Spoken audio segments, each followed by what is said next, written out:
അതിദാരിദ്ര്യം എന്നതുകൊണ്ട് ലോകരാജ്യങ്ങളും നമ്മളും ഉദ്ദേശിക്കുന്നത് എന്താണ് എന്നുള്ളത് കൃത്യമായ മാനദണ്ഡത്തിന്റെ അടിസ്ഥാനത്തിലാണ്. അത് ഒരുപക്ഷെ സാധാരണ ദാരിദ്ര്യവുമായി കമ്പയർ ചെയ്യുന്നത് കൊണ്ടാണ് പലർക്കും അങ്ങനെ ഒരു സംശയം വരുന്നത്. കേവലം തെരഞ്ഞെടുപ്പിന്റെ കണ്ണോടുകൂടി കാണുന്നവർക്ക് ഇത് അങ്ങനെ കാണാൻ കഴിയും. ഇത് മനുഷ്യന്മാർക്ക് വേണ്ടി, സാധാരണക്കാരായ ജനങ്ങൾക്ക് വേണ്ടി മനുഷ്യത്വം ഉയർത്തിപ്പിടിക്കുന്ന ഇടതുപക്ഷത്തിന്റെ രാഷ്ട്രീയം കൂടിയാണ് ഈ പ്രവർത്തനം.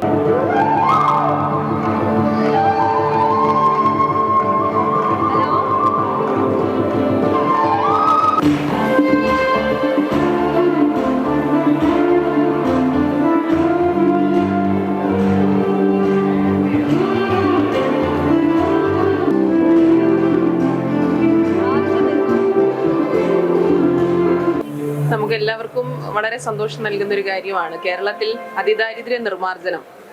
അതിന് 2021 ഈ സർക്കാർ ചുമതലയേറ്റത് മുതൽ കൃത്യമായ പദ്ധതികൾ തയ്യാറാക്കി, കൃത്യമായ മാനദണ്ഡങ്ങൾ തയ്യാറാക്കി എല്ലാവരുടെയും പ്രവർത്തനം, പ്രത്യേകിച്ച് ജനപ്രതിനിധികൾ, തദ്ദേശ സ്ഥാപനങ്ങളിലെ ജനപ്രതിനിധികൾ ഉൾപ്പെടെയുള്ളവരുടെ പ്രവർത്തനത്തിന്റെ അടിസ്ഥാനത്തിലാണ് കൃത്യമായി പദ്ധതി തയ്യാറാക്കി അതിദാരിദ്ര്യ നിർമ്മാർജ്ജനം എന്ന പ്രവർത്തനത്തിന് നേതൃത്വം കൊടുക്കാൻ കഴിഞ്ഞത്. കേരളം ലോകത്തിനും രാജ്യത്തിനും മാതൃകയാകുന്ന ഒരു കാഴ്ചയാണ് നമുക്കിന്ന് ഇവിടെ പ്രഖ്യാപനത്തോടു കൂടി നമ്മളെല്ലാവരും കാണുന്നത്. ഇതിന്റെ ഭാഗമായി സഹകരിച്ച ഒരുപാട് പേരുണ്ട്. അതാണ് ഞാൻ പറഞ്ഞ ജനപ്രതിനിധികളുടെ നേതൃത്വത്തിലാണ് ഇത് നടത്താൻ വേണ്ടി തീരുമാനിച്ചത് എന്നുള്ളതാണ് പ്രധാനം. പ്രത്യേകിച്ച് തദ്ദേശ സ്ഥാപനങ്ങൾക്ക് അതിന് നേതൃത്വം വഹിക്കുന്ന ജനപ്രതിനിധികൾക്ക് ഒരുപാട് കാര്യങ്ങളിൽ ഇടപെടാൻ കഴിഞ്ഞു എന്നുള്ളതും നമ്മുടെ നാട് എത്ര അഭിമാനത്തോടു കൂടിയാണ് തല ഉയർത്തി നിൽക്കുന്നതെന്ന് കാണാൻ വലിയ സന്തോഷം. ഇപ്പൊ അതിദാരിദ്ര്യ മുക്തം എന്ന് പറയുമ്പോൾ നമ്മളെ നാട് അങ്ങനെ ആയിട്ടില്ലല്ലോ. അപ്പൊ എന്താണ് സർക്കാരിന്റെ മുൻപോട്ടുള്ള അതിദാരിദ്ര്യം എന്ന് നമ്മൾ പറയുമ്പോൾ പോലും അങ്ങനെ ഒന്നും ആയിട്ടില്ലല്ലോ നമ്മുടെ നാട്. അപ്പൊ എങ്ങനെയാണ് സർക്കാർ ഉദ്ദേശിക്കുന്നത്? അല്ല, അതിദാരിദ്ര്യം എന്നുകൊണ്ട് ഉദ്ദേശിക്കുന്നത് എന്താണ് എന്നുള്ളത് ആദ്യം നമ്മൾ മനസ്സിലാക്കണം.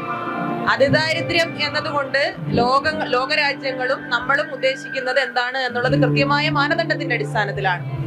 അത് ഒരുപക്ഷെ സാധാരണ ദാരിദ്ര്യവുമായി കമ്പയർ ചെയ്യുന്നത് കൊണ്ടാണ് പലർക്കും അങ്ങനെ ഒരു സംശയം വരുന്നത്. അതിദാരിദ്ര്യം എന്നുകൊണ്ട് ഉദ്ദേശിക്കുന്നത്, നമുക്കറിയാം, ഈ സർവേ നടത്തുന്ന സമയത്ത് ജനപ്രതിനിധികളായിരിക്കുന്ന നമ്മളെ പോലും തിരിച്ചറിയാൻ കഴിയാത്ത, ഒറ്റപ്പെട്ട് താമസിക്കുന്ന ഒരുപാട് ആളുകൾ. അവർക്ക് റേഷൻ കാർഡ് ഉണ്ടാവില്ല, ആധാർ ഉണ്ടാകില്ല, ഭക്ഷണം കഴിക്കാൻ ചിലപ്പോ കഴിയണമെന്നില്ല, 3 നേരവും അല്ലെങ്കിൽ നമ്മൾ കഴിക്കുന്ന പോലെ കഴിക്കാൻ ഉണ്ടാവണമെന്നില്ല, മരുന്ന് വാങ്ങാൻ കഴിയുന്നവര് ഉണ്ടാവണമെന്നില്ല. അങ്ങനെ അതിദാരിദ്ര്യം എന്ന ക്രൈറ്റീരിയയിൽ നമ്മുടെ നാട്ടിൽ ആരും ഒറ്റപ്പെട്ടു പോകുന്നില്ല എന്നാണ് സർക്കാർ ഇവിടെ തെളിയിക്കുന്നത്. ദാരിദ്ര്യവും അതിദാരിദ്ര്യവും തമ്മിലുള്ള വ്യത്യാസം മനസ്സിലാക്കിയാൽ മാത്രമേ ഈ വിമർശിക്കുന്നവർക്ക് അതിന്റെ മറുപടി കിട്ടുകയുള്ളൂ എന്നുള്ളതാണ് പ്രധാനം. വിമർശനത്തിന്റെ കാര്യം പറയുമ്പോൾ നമ്മൾ എടുത്ത് പറയേണ്ടത് തദ്ദേശ തെരഞ്ഞെടുപ്പ് വരികയാണ്, അതേപോലെ നിയമസഭാ തെരഞ്ഞെടുപ്പ് വരികയാണ്. ഇപ്പൊ നിയമസഭാ തെരഞ്ഞെടുപ്പിലേക്ക് മാം മത്സരിക്കുന്നുണ്ട് എന്നുള്ളൊരു വാർത്ത വരുന്നുണ്ട്. അപ്പൊ എങ്ങനെയാണ്? അല്ല, അതിലേക്കൊന്നും ഞാൻ പ്രതികരിക്കാനില്ല. അതൊന്നും ഞങ്ങൾ ആരും പെട്ടെന്ന് ഞങ്ങൾ തീരുമാനിച്ച് മത്സരിക്കുന്നവരല്ല. ഞങ്ങൾക്ക് ചിട്ടയായ രാഷ്ട്രീയ പ്രവർത്തനമുണ്ട്. ഒരുപക്ഷെ നിങ്ങൾക്ക് ഓർമ്മയുണ്ടാവാം, ഞങ്ങൾ മേയറാവുന്ന സമയത്ത് ഔദ്യോഗികമായി പാർട്ടി പ്രഖ്യാപിക്കുന്നതിന് മുൻപ് ഞാൻ മേയറാണ് എന്ന് പത്രക്കാർ പറഞ്ഞപ്പോ, ഇന്ന് ആ പത്രസമ്മേളനം തിരിച്ചു നോക്കിയാൽ അന്ന് പറഞ്ഞതേ എനിക്ക് ഇപ്പോഴും പറയാനുള്ളൂ. ഞങ്ങളെപ്പോ സംബന്ധിച്ച് ഞങ്ങളുടെ രാഷ്ട്രീയ പ്രവർത്തനം എന്ന് പറയുന്നത് പാർലമെന്ററി രംഗം മാത്രമല്ല. എന്താണോ പാർട്ടി തീരുമാനിക്കുന്നത് ആ പാർട്ടി തീരുമാനിക്കുന്നതിനോടൊപ്പം നിൽക്കുക എന്നുള്ളതാണ് ഞങ്ങളുടെ പ്രവർത്തനം. പിന്നെ ഇത്തരം കാര്യങ്ങള് തെരഞ്ഞെടുപ്പിന് മുൻപ് ഇത്തരം കാര്യങ്ങൾ ഒരു സർക്കാരിന്റെ ആദ്യം മുതൽ അതിന്റെ പൂർത്തീകരണത്തിലേക്ക് എത്തുമ്പോഴാണ് പല പദ്ധതികളും നമുക്ക് പൂർത്തീകരിക്കാൻ വേണ്ടി കഴിയുക. 2021 അന്നത്തെ തദ്ദേശ മന്ത്രി ഇട്ട പോസ്റ്റ് ഇപ്പൊ വളരെ വൈറലാണ്. അതിദാരിദ്ര്യ നിർമ്മാർജ്ജനത്തിന് വേണ്ടി എടുത്തിട്ടുള്ള പ്രവർത്തനങ്ങൾ തുടർന്നാണ് ഇന്നത്തെ തദ്ദേശ വകുപ്പ് മന്ത്രി ശ്രീ MP രാജേഷിന്റെ നേതൃത്വത്തിലുള്ള പ്രവർത്തനങ്ങൾ ഏറ്റെടുത്തുള്ളത്. കേവലം തെരഞ്ഞെടുപ്പിന്റെ കണ്ണോടുകൂടി കാണുന്നവർക്ക് ഇത് അങ്ങനെ കാണാൻ കഴിയും. ഇത് മനുഷ്യന്മാർക്ക് വേണ്ടി, സാധാരണക്കാരായ ജനങ്ങൾക്ക് വേണ്ടി മനുഷ്യത്വം ഉയർത്തിപ്പിടിക്കുന്ന ഇടതുപക്ഷത്തിന്റെ രാഷ്ട്രീയം കൂടിയാണ് ഈ പ്രവർത്തനം. ഇപ്പൊ സർക്കാരിനെ വിമർശിക്കുന്നവർക്ക് ഇന്നത്തെ പരിപാടി കൂടി ഒരു വിമർശനത്തിന് ഇടയാക്കിയിട്ടുണ്ട്. സർക്കാരിനെ നമ്മുടെ നടന്മാർക്ക് വിലയില്ല എന്നുള്ള രീതിയിലായി സംസാരം. കാരണം മോഹൻലാൽ, മമ്മൂട്ടി, അതുപോലെ തന്നെ കമലഹാസൻ എന്നിവരാണ് പങ്കെടുക്കുമെന്ന് പറഞ്ഞത്. ഇപ്പോൾ മോഹൻലാലും കമലഹാസനും വരുന്നില്ല. അപ്പോ അത് ശരിക്കും പറഞ്ഞ സർക്കാരിന് കിട്ടിയൊരു തിരിച്ചടിയാണ് എന്നാണ് ഇപ്പോൾ വരുന്ന വാർത്ത. അല്ല, ഒരു പരിപാടിയിൽ പങ്കെടുക്കുമ്പോൾ അവർക്ക് അവരുടെ വ്യക്തിപരമായ മറ്റ് കാര്യങ്ങൾ ഉണ്ടാവുമല്ലോ. ഞാൻ മനസ്സിലാക്കുന്നത് ലാലേട്ടൻ ഇന്ന് രാവിലെ തന്നെ ഫേസ്ബുക്കിൽ പോസ്റ്റ് ഇട്ടിട്ടുണ്ട്, സർക്കാർ നടത്തിയ പ്രവർത്തനത്തിന് ആശംസ എന്ന നിലയിൽ. പിന്നെ സ്വാഭാവികമായിട്ടും ഒരു പരിപാടി സർക്കാർ തലത്തിൽ നടത്തുമ്പോ ചിലപ്പോ അവര് മറ്റൊരു മേഖലയിൽ പ്രവർത്തിക്കുന്ന ആളുകളാണ്. ഒരു സിനിമാ മേഖലയിൽ അവരുടെ കാര്യങ്ങളെല്ലാം അത്തരത്തിൽ ക്രമീകരിക്കുന്നതാണ്. അപ്പൊ അതുകൊണ്ട് അതിനെ ആ രീതിയിലല്ല നമ്മൾ കാണേണ്ടത്. നമ്മൾ കൈവരിച്ചിട്ടുള്ള നേട്ടം, കേരളത്തിൽ കൈവരിച്ചിട്ടുള്ള നേട്ടത്തിന് ഓരോ വ്യക്തിക്കും അഭിമാനം ഉണ്ടാകണം. അതിൽ ഇടതുപക്ഷക്കാരെന്നില്ല, കോൺഗ്രസ്സുകാരെന്നില്ല, BJP-കാരെന്നില്ല. ഞാൻ എന്റെ നാട്ടിൽ നിൽക്കുമ്പോ ആ നാടിന്റെ പുരോഗതി, പ്രത്യേകിച്ച് അവിടുത്തെ ജനങ്ങളുടെ പുരോഗതി, ആ പുരോഗതി മാത്രമായിരിക്കണം എന്റെ ലക്ഷ്യം. അങ്ങനെയാണ് ഞങ്ങളൊക്കെ ഈ കാര്യത്തെ കാണുന്നത്.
ലോകത്തെമ്പാടുമുള്ള മലയാളിക്ക് അഭിമാന മുഹൂർത്തമാണ് ഈ നിമിഷം.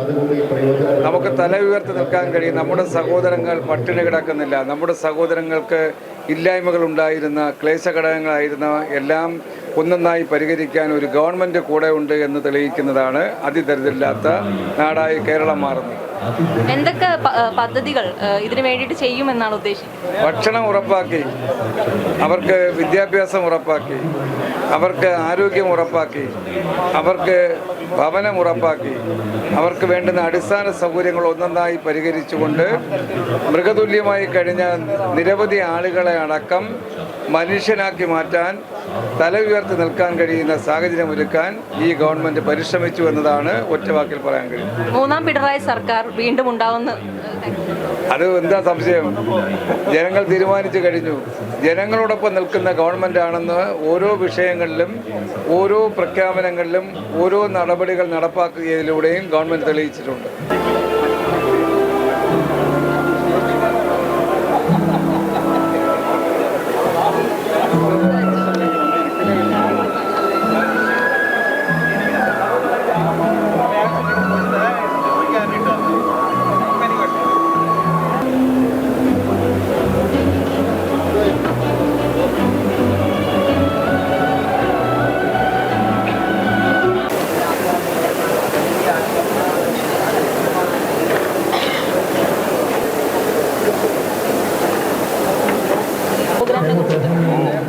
പ്രോഗ്രാമിനെ കുറിച്ചാണോ അതോ ഇതിനെക്കുറിച്ചിട്ട് ചോദിച്ചാൽ മതി?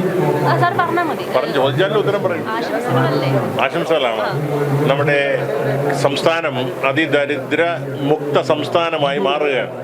ഞാൻ കൂടി ക്യാബിനറ്റിൽ മന്ത്രിയായിരുന്ന ഘട്ടത്തിൽ ആദ്യത്തെ മന്ത്രിസഭാ യോഗത്തിലാണ്, രണ്ടാം പിണറായി സർക്കാരിൻ്റെ യോഗത്തിലാണ് ഈ തീരുമാനം കൈക്കൊണ്ടത്. അതുകൊണ്ട് തന്നെ എന്നെ സംബന്ധിച്ചിടത്തോളം വളരെ അഭിമാനകരമായൊരു മുഹൂർത്തമായിട്ടാണ് ഞാൻ കാണുന്നത്.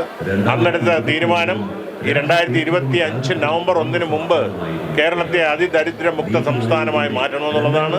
അതിൽ ഭരണപ്രതിപക്ഷ വ്യത്യാസമില്ലാതെ ലോകത്തുള്ള എല്ലാ മലയാളികൾക്കും അഭിമാനിക്കേണ്ട ഒരു നിമിഷമാണിത്. അത് രാഷ്ട്രീയത്തിൻ്റെ പേരിൽ എതിർപ്പുകൾ പ്രകടിപ്പിക്കേണ്ട ഒരു സന്ദർഭമല്ലത്. ഇതെല്ലാവർക്കും സമ്പൂർണ്ണ സാക്ഷരതയിൽ കേരളം അഭിമാനിച്ചതുപോലെ അഭിമാന മുഹൂർത്തമായിട്ടാണ് എല്ലാവരും ഇതിനെ കാണേണ്ടത്. അതുകൊണ്ട് ഈ പരിപാടി കേരളം ലോകത്തിൻ്റെ നെറുകയിലെത്തുകയാണ്. നന്ദി സർ. പ്രഖ്യാപനം അല്പസമയത്തിനകം കേരളത്തിന്റെ സമാദരണീയനായ നവകേരളം പിറന്നു വീഴുകയാണ്. ഇത് വികസന കേരളത്തിന്റെ മറ്റൊരു യുഗപ്രതിയാണ്.